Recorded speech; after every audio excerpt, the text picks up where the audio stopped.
Isuzu Travis L from Intico, Quezon Avenue Ranch. At sa mga naghahanap ng mga magagandang pangnegosyo at panghanap buhay, so tingnan nyo to.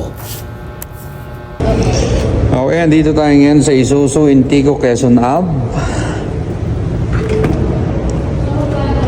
Titingin tayo ng panibagong gastos. Ito yung Isuzu Travis L. Ito, makinis na yung kanyang manubela, ang kanyang handbrake, ang kanyang cambio, naka 5 speed na, hindi yung kanyang dashboard. Ganyan. Yung upuan niya malambot, naka cotton pa lang. Pwede nyo naman padagdagan yan, palitan. Yung gulong niya.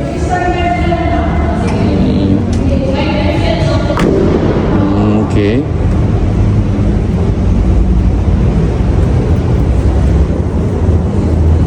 Ito yung kanyang likuran. At ang gumawa ng kanyang body, Trackmaster. Right. Oh, may safety grills na rin siya. Hindi basta-basta mapapasok kung sakaling papasukin nyo sa sakyan ninyo. Meron siyang grills sa loob. At yung kanyang aircon, naka-split type na siya. Ayan. Alright. At yung kanyang flooring, naka-rub coated na rin siya. Nakapal. At yung mga upuan niya, ito, leather na, naka-leather na, may plastic pa.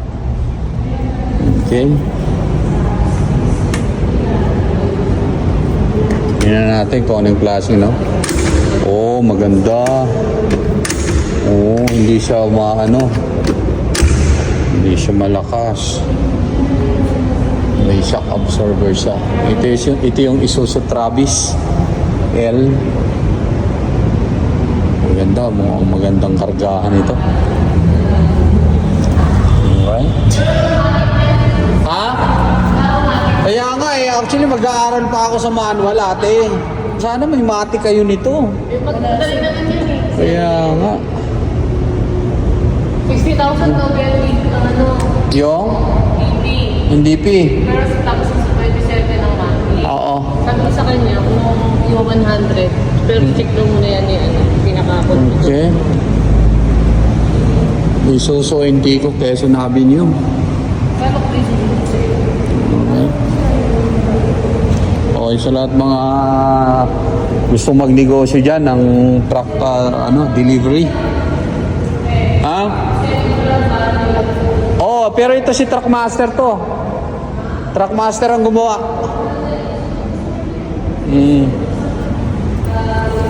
Itong niya, landing niya. Yung landing niya maganda, malaki oh. Kita nyo. Oh, ayan. Alright.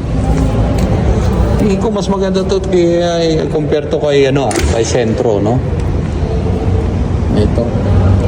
Mas okay, lahat na i-provide ni Trackmaster yung yung gusto ko. Meron siya naka-split type na nga siya. Tapos may safety railing sa gilid.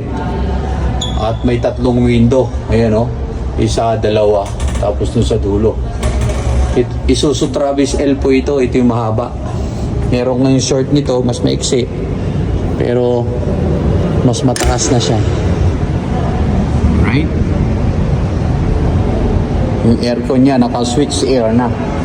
Ang brand. Okay, sa lahat ng mga gustong kumuha dyan at inspired sa mga gustong magnegosyo, no?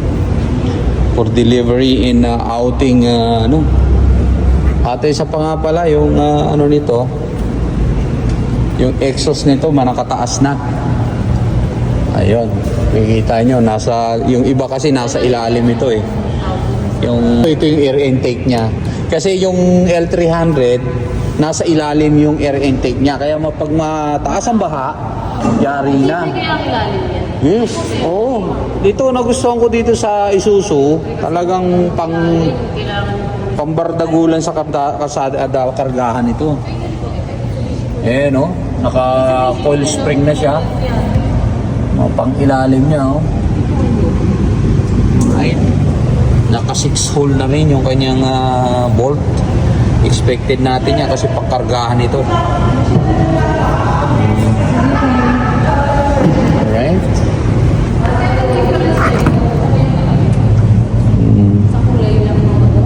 Simulan natin dito sa at may ano na siya, meron siyang free na jack, hydraulic jack. Alright. Manual.